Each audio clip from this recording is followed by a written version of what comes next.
Hola mi querida audiencia de YouTube, en este video voy a profundizar más acerca de ese concepto de patriarcas, que es el título de el manifiesto patriarcas. Voy a profundizar más acerca del término, así que quédense conmigo hasta el final, vamos a nutrirnos de buena información.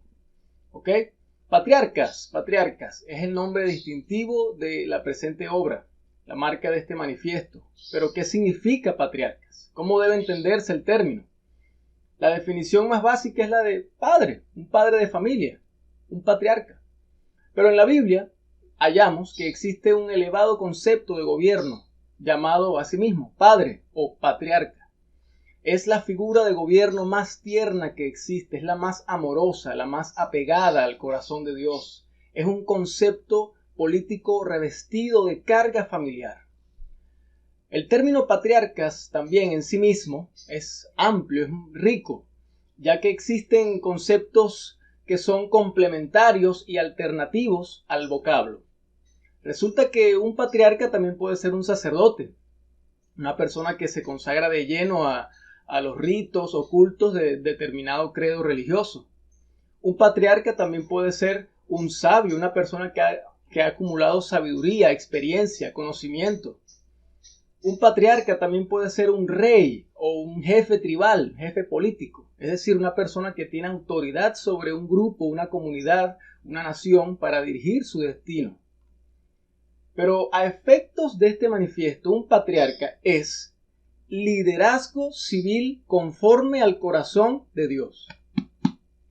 Patriarcas son todos aquellos dirigentes políticos que gobiernan en completa armonía con los principios de Yahweh.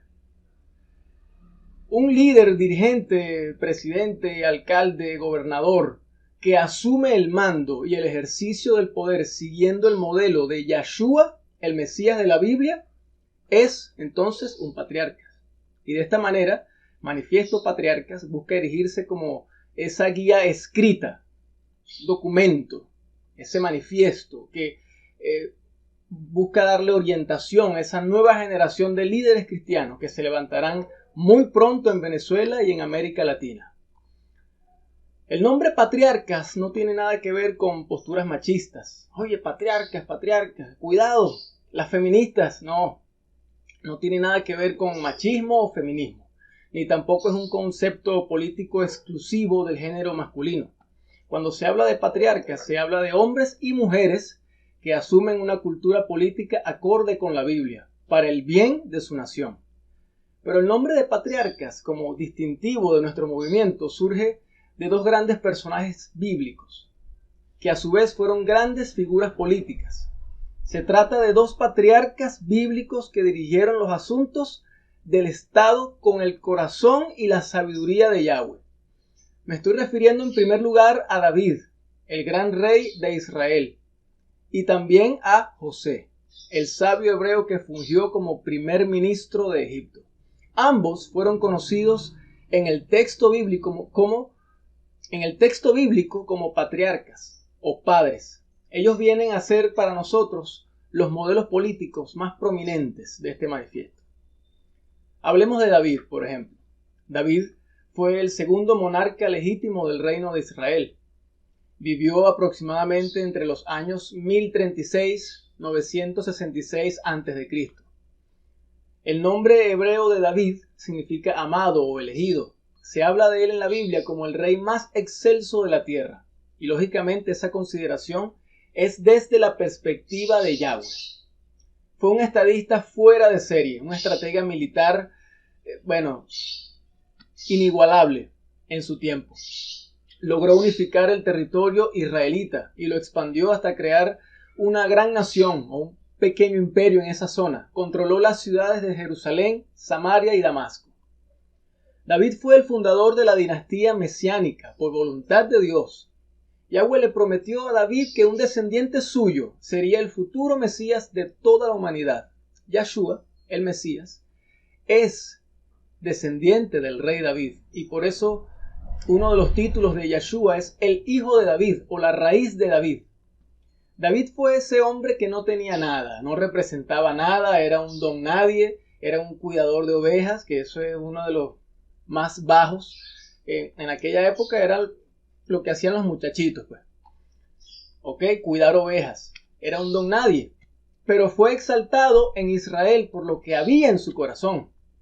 Ese simple hecho me ha impulsado para estudiar la vida y la obra de David, a fin de hallar en su modelo los principios de gobiernos más importantes que manifiesta el corazón de Dios. David fue llamado patriarca en la Biblia porque fue el fundador de la dinastía más importante de Israel y también porque manifestó una amplia vocación sacerdotal, fue ampliamente sabio. También se consagró como el rey icónico de la historia israelita. Pero fíjense, el término bíblico, bueno, ustedes lo pueden buscar, Hechos 2:29, dice así: varones hermanos, se os puede decir libremente del patriarca David. De ahí nace. Yo dije, oye, a David lo llaman patriarca en la Biblia. Y esto tiene su razón, y esto, y esto, y esto. Entonces, todos aquellos que aprendan del modelo bíblico y biográfico de David pueden ser al modelo de un patriarca. En ese sentido, político, biográfico, todos los principios de vida que manifestó David. Y de eso se trata Manifiesto Patriarcas. Entonces, de ese texto bíblico se toma el título de este manifiesto. Como líderes cristianos queremos ser patriarcas, según el modelo de David. Entonces, ahí tenemos a David, ahora José, que es el segundo modelo de este manifiesto. Según el relato bíblico de Génesis, José fue uno de los 12 hijos de Jacob. El nombre de José es de origen hebreo, deriva del verbo añadir. Su madre fue Raquel. Fue el hijo favorito de su padre y sus hermanos llegaron a envidiarlo por eso. Tuvo 2 hijos, Efraín y Manasés, y esos 2 hijos se convirtieron luego en 2 de las 12 tribus de Israel. Llegó a poseer un territorio relativamente extenso en la distribución política del reino. Todo eso hace de José un gran patriarca. Pero más importante es el hecho de que estando en la tierra de Egipto llegó a ser primer ministro plenipotenciario del faraón, el segundo al mando. ¿Ok? Fue un estadista muy sabio y aventajado. ¿Por qué? Porque Yahweh era su secreto, su sabiduría, su fuente. ¿Ok? Eso es patriarcas. El propio faraón de Egipto en aquella época, impresionado por las palabras y la sabiduría de José, le dijo: hey, tú mismo estarás sobre mi casa, y por tu palabra se someterá todo mi pueblo. Solo por el trono yo seré más grande que tú. Dicho esto, el faraón se quitó el anillo y se lo puso a José. Mandó que lo vistieran con ropas blancas de lino, puso en su cuello un collar de oro y ordenó que cuando José montase sobre el segundo de los carros del faraón se hiciese reverencia ante él. Estando en su apogeo político, José recibió un sobrenombre muy interesante. Lo llamaron Safnat Panea. Eso está en la Biblia, la historia del Génesis. Que significa, Safnat Panea significa en el idioma egipcio de aquella época algo así como: Dios habló y este hombre vino para vida. Impresionante, hermoso. Ese sobrenombre pone en evidencia la importancia que tiene la sabiduría de Yahweh en el ámbito político. Es un sobrenombre que deja en claro que cuando los patriarcas de Yahweh se manifiestan en la sociedad, lo hacen para vida y para bendición. Es evidente que solo cosas buenas pasan cuando una nación se deja guiar por la sabiduría que procede de lo alto. Entonces, ese calificativo de Safnat Panea, Dios habló y este hombre vino para vida, equivale también al de patriarcas, al concepto hebreo de padre, de patriarca. Es la misma idea en el ámbito político. Entonces, José mismo lo dijo cuando habló con su familia en Egipto. Vamos a remitirnos a la Biblia. ¿Ves? Busquen ustedes lo pueden hacer, Génesis 45:8, para que vean que sí fue un padre. Dice así: así pues, no me enviasteis acá vosotros. Está hablando José con sus hermanos. Así pues, no me enviasteis acá vosotros, sino Dios, que me ha puesto por padre de Faraón y por señor de toda su casa y por gobernador en toda la tierra de Egipto. ¿Ve? Él mismo, José, está reconociendo que fungió como un padre para Faraón. Imagínense aquella responsabilidad y aquella honra que después de una vida trillada y una vida de grandes pruebas, Dios lo honró de esa manera. Pero sobre todo, apartando la honra y las cosas de la pompa y todo eso, eso no tiene ninguna relevancia. Es lo que él hizo, lo que él aportó, el cómo sirvió a Yahweh en esa esfera allí política. Salvó a toda una nación, después salvó a su familia del hambre. Ese fue su legado más importante. Salvó a la región del hambre. ¿Ok?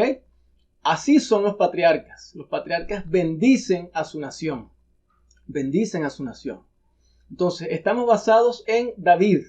Tenemos a David, tenemos a José, personajes bíblicos, los más inspiradores de este concepto patriarcas. Pero también cabe mencionar que ellos no son los únicos que mostraron dotes de patriarcas. La Biblia está llena de hombres que fueron patriarcas. Puedo mencionar a Nehemías, el gobernador de la provincia de Judea en tiempos de la reconstrucción de Jerusalén. La misma reina Esther, para que se den cuenta que no hay machismo aquí. Quien fue la salvadora del pueblo judío en tiempos de Asuero, el emperador persa. Con la reina Esther podemos ver, ¿verdad?, esto que estoy diciendo, que no hay machismo, ni es exclusivo del género masculino. También hay reinas o matriarcas, ¿ok? Pero todos hablamos bajo el concepto patriarcas. También puedo mencionar a Moisés, excelente. Josué, el líder, el campeón conquistador de la tierra. Débora, otra matriarca. Es más, en Jueces 5:8, permítanme leerlo aquí rápidamente. Jueces 5:8 dice, 5:7. Este es el cántico de Débora. Dice, las aldeas quedaron abandonadas en Israel, habían decaído, hasta que yo, Débora, me levanté como madre en Israel. Fíjense, es el concepto de patriarcas. Ella se levantó como madre y encauzó a su pueblo, dirigió a su pueblo en un bache, estaban en una crisis. ¿Okay? Ese es el término lo que quiere significar patriarcas. Todos ellos dignos de ser considerados según el corazón de Yahweh. Entonces, en resumen, patriarcas, el cristianismo político que ofrece o que propone Manifiesto Patriarcas, es eso mismo, puede definirse como la filosofía de gobierno que asume los asuntos del Estado y el activismo político desde una postura totalmente consona con los principios de Dios y de la Biblia. Es la política ejercida con el corazón de Yahweh, lo que nos hace falta. Es el liderazgo civil que Yahshua admira. Entonces, ha llegado la hora de asumir nuevas ideas, pero sobre todo ideas que vengan del cielo, que emanen del corazón de Dios. Entonces, hasta aquí me despido pues con todo este concepto que acabo de decirles y será hasta una próxima oportunidad. Nos vemos.